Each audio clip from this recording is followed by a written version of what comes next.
ಗುರುಗಳಾದ ಬ್ರಹ್ಮಶ್ರೀ ಪತ್ರಿಜಿ ಅವರಿಗೆ ವಂದಿಸುತ್ತಾ ನೋಡಿ ಮಾಸ್ಟರ್ಸ್ ಬೀದರಲ್ಲಿ ಫಸ್ಟ್ ಟೈಮ್ ಅಂತ ಹೇಳ್ತಾ ಇದ್ದಾರೆ ಸರ್. ಈಗ ನಿಮ್ಮೆಲ್ಲರಿಂದ ಇಡೀ ಬೀದರ್ ಡಿಸ್ಟಿಕ್ ಎಲ್ಲ ಸ್ಪ್ರೆಡ್ ಆಗಬೇಕು ಅಂತ ನಾನು ಬಯಸ್ತಾ ಒಂದು ಮೆಡಿಟೇಷನ್ ಎಲ್ರಿಗೂ ಒಳ್ಳೇದಾಗ್ಲಿ, ನಮ್ಗೂ ಒಳ್ಳೇದಾಗಿದೆ. ನಮ್ಗೆ ಒಳ್ಳೇದಾಗಿ 4 ಜನಕ್ಕೆ ನಾವು ಹಂಚೋದ್ರಿಂದ ಯೂನಿವರ್ಸ್ ಕಡೆಯಿಂದ ನಮಗೆ ಒಳ್ಳೇದಾಗ್ತದೆ ಹೋಗ್ತದೆ. ಸೊ ಯಾವಾಗಲೂ ಇದೊಂದು ಪುಣ್ಯದ ಕೆಲಸ.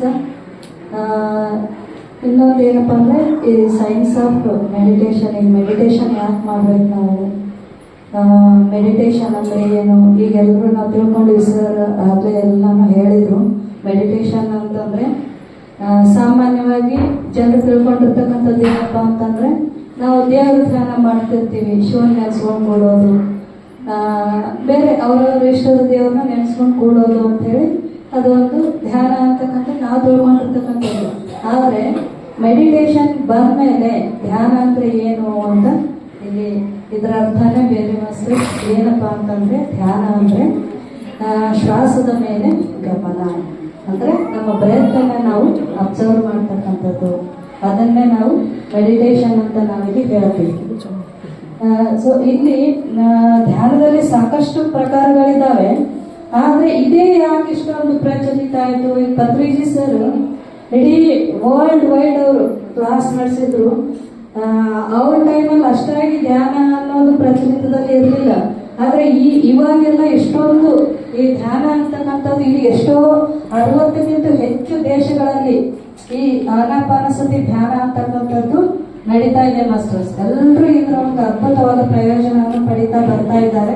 ಸೊ ತಾವು ಕೂಡ ಇದರ ಒಂದು ಅದ್ಭುತವಾದ ಲಾಭಗಳನ್ನು ಪಡಿಬೇಕು ಅಂತ ಹೇಳ್ತಾ, ಇನ್ನೊಂದು ಇದರಿಂದ ಸ್ಟೂಡೆಂಟ್ಸಿಗೆ ಯಾವ ರೀತಿ ಲಾಭ ಇದೆ, ಇನ್ನು ಚಿಕ್ಕ ಮಕ್ಕಳಿಗೆ ಯಾವ ರೀತಿ ಲಾಭ ಇದೆ, ಇನ್ನು ಏಜ್ ಆದವ್ರಿಗೆ ಯಾವ ರೀತಿ ಲಾಭ ಇದೆ. ಸ್ಪೆಷಲಿ ಈ ಮೆಡಿಟೇಷನ್ ಇಂದ ಏನಪ್ಪ ಅಂತಂದ್ರೆ ಹೆಲ್ತ್ ಬೆನಿಫಿಟ್ಸ್ ಭಾಳ ಇದಾವೆ.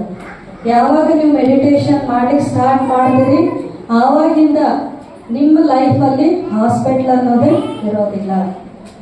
ಮತ್ತೆ ಇಲ್ಲಿ ಸರ್ ಯಾವಾಗಲೂ ಹೇಳ್ತಾ ಇದ್ರು, no medicine, no doctor, no hospital, no puja ಅಂತ ಹೇಳ್ತಾ ಇದ್ರು. ಪೂಜೆ ಅಂದರೆ ಧ್ಯಾನಕ್ಕಿಂತ ದೊಡ್ಡ ಪೂಜೆ ಮತ್ತೊಂದಿಲ್ಲ.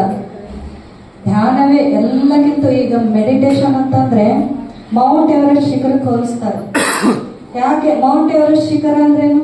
ಎಲ್ಲಾ ಶಿಖರಗಳಿಗಿಂತ ದೊಡ್ಡದಾಗಿ ಮೌಂಟ್ ಎವರೆಸ್ಟ್ ಶಿಖರ, ಉತ್ತುಂಗದ ಒಂದು ಶಿಖರ ಅದು. ಸೊ ಮೆಡಿಟೇಷನ್ ಅಂತಕ್ಕಂಥದ್ದು ಎಲ್ಲ ಪೂಜೆಗಳಿಗಿಂತಲೂ ಅದು ದೊಡ್ಡ ಪೂಜೆ. ಹಾಗಾಗಿ ಅದನ್ನು ಮೌಂಟ್ ಎವರೆಸ್ಟ್ ಶಿಖರಕ್ಕೆ ಹೋಲಿಸ್ತಾರೆ. ಸೊ ಇದ್ರ ಮುಂದೆ ನೀವೇನೇ ಎಷ್ಟೇ ಜಪ ಮಾಡಿ, ಎಷ್ಟೇ ನೀವು ಮಂತ್ರಗಳು ಓದಿ, ಯಾವುದೇ ಕೋಟಿ ಜಪ ಮಾಡಿದ್ರು ಇದ್ರ ಮುಂದೆ ಏನೂ ಅಲ್ಲ. ಹೈಯೆಸ್ಟ್ ಇದರಲ್ಲಿ ಇರೋದು ಅಂದರೆ ಮೆಡಿಟೇಷನ್ ಮಾಡೋದು. ಸೊ ಹಾಗಾಗಿ ಇಲ್ಲಿ ನೋಡಿ, ಯಾವಾಗಲೂ ನಾವು ಈಗ ನಮ್ಮ ಒಂದು ನಾಡಲ್ಲಿ ನಾವು ಬಸವಣ್ಣನವ್ರ ನಾಡಲ್ಲಿ ಹುಟ್ಟಿದಕ್ಕೆ ತುಂಬಾನೇ ನಾವು ಹೆಮ್ಮೆ ಪಡಬೇಕು. ಯಾಕಂತಂದ್ರೆ ನೋಡಿ, ಬಸವಣ್ಣನವರು ಹೇಳಿರ್ತಕ್ಕಂಥದ್ದು ನಾವು ಏನ್ ಮಾಡ್ತೀವಿ, ಅವರು ಆ ಒಂದು ಫೋಟೋದಲ್ಲಿ ನೋಡ್ತೀವಿ, ನಾವು ಸುಮ್ಮನೆ ಅದನ್ನೇ ಮಾಡ್ತಾ ಬರ್ತಾ ಇದ್ದೀವಿ. ಏನಂತಂದ್ರೆ ಒಂದು ಕೈಯಲ್ಲಿ ಲಿಂಗ ಇಟ್ಕೊಂಡು ಆಯ್ತು, ಅದಕ್ಕೆ ನೀರು ಹಾಕೋದು, ವಿಭೂತಿ ಕುಂಕುಮ ಹಚ್ಚೋದು, ಎಷ್ಟು ಉದ್ಬತ್ತಿ ಬೆಳಗೋದು ಅಷ್ಟೇ ಅಂತ ನಾವು ತಿಳ್ಕೊಂಡಿವಿ. ಬಟ್ ಬಸವಣ್ಣನವರು ಆ ರೀತಿ ಪೂಜೆ ಅಲ್ಲ ಅವ್ರು ಮಾಡಿದ್ದು. ನಿಜವಾಗ್ಲೂ ಇಲ್ಲಿ ನಾವು ಸೃಷ್ಟಿಯ ಕೆಲವೊಂದು ನಿಗೂಢ ಅರ್ಥಗಳನ್ನ ನಾವಿಲ್ಲಿ ಅರ್ಥ ಮಾಡ್ಕೊಳ್ತಕ್ಕಂಥದ್ದಿದೆ ಮಾಸ್ಟರ್ಸ್. ಸುಮ್ಮನೆ ಎಲ್ಲ ನಾವು ಎಷ್ಟು ನಮ್ಮ ಬಸವ ಸಂಸ್ಕೃತಿ ಅಂದ್ರೆ ಬಸವಣ್ಣನವರು ಇಡೀ ಜಗತ್ತಿಗೆ 800 ವರ್ಷಗಳ